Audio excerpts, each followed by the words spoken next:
نو دا به کم ترتیب سره وایو؟ نو ترتیب د دعاګانو او د اذکارو. اولنی کار د مؤذن جواب، دا اولنی کار شو. او د مؤذن د جواب په دوران کې هغه ذکر دی لا حول ولا قوة، اخو د اذان سره دغه شو رضيت بالله ربا اشهد ان لا اله الا الله وحده لا شريك له واشهد ان محمدا عبده ورسوله رضيت بالله ربا وبمحمد رسوله وبالاسلام دين. هغه هلته شو، اخو د مؤذن په جواب کې شو. دویم کار په پیغمبر صلی الله علیه وسلم باندې به درود وي. اذان ختم شو نو څه به وکړي؟ درود به ووایي. نو دریم کار اللهم رب هذه الدعوه به ووایي. نو څلورم کار بیا د ځان دپاره چې کومه دعا غواړي هغه وغواړه، ځکه چې دا د اذان نه بعد وخت او دې ټیم کې دعاګانې قبلېږي. څلورم کار ځان له چې بیا کومه دعا غواړي هغه وغواړي، ځکه چې دا د دعاګانو د قبلېدو وخت دی. اوس وایي د ماښام د اذان په وخت کې دعا، یعنې دا چې کوم دعا ذکر ده دا صرف خاص ته په ماښام اذان پورې، مخکې عام وي. او دا روایت امام حاکم راوړی او هغه ورته صحیح ویلي. ام سلمه رضی الله عنها وایي علمني رسول الله صلى الله عليه وسلم أن أقول عند أذان المغرب. رسول صلی الله علیه وسلم ما ته دا دعا خولی و چې دا به د مغرب د اذان په وخت کې وي،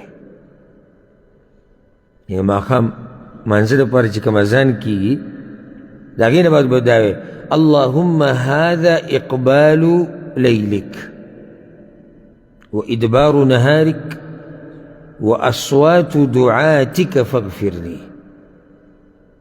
اللهم هذا اقبال ليلك وادبار نهارك واصوات دعاتك فاغفر لي. یا الله اللهم هذا اقبال ليلك، یا الله دا ستا د شپې د راتلو وخت دی، نور ډوب شو که.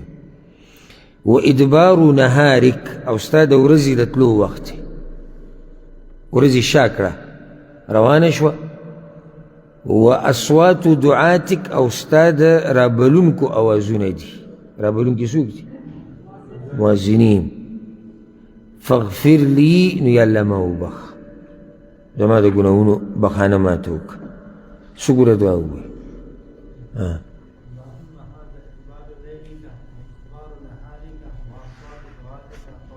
بارک الله فیک. بل څوک؟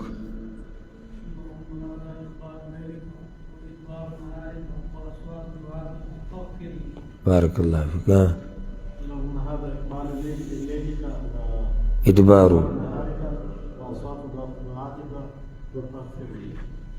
دا د ماښام د اذان سره خاص دعا ده. اوس د هغې نه بعد وایي صف ته د رارسېدو او مانځه کې د ودرېدو په وخت دعا. او ما نو په دې خفه کېږي نه چې څوک دی به موږ بدګمانه، دا ما ته یقیني پته ده چې دا اکثر اذکار او دعاګانې دا د رونو خیرو ته نه دي معلومې، او چې معلومې نه وي نو یاد به سي، ځکه چې د یادېدو مرحله وروسته راځي د څه نه؟ د معلومېدو نه، که نه یادېدل مخکې. داسې کېدای شي چې سړی چې ما دعا یاده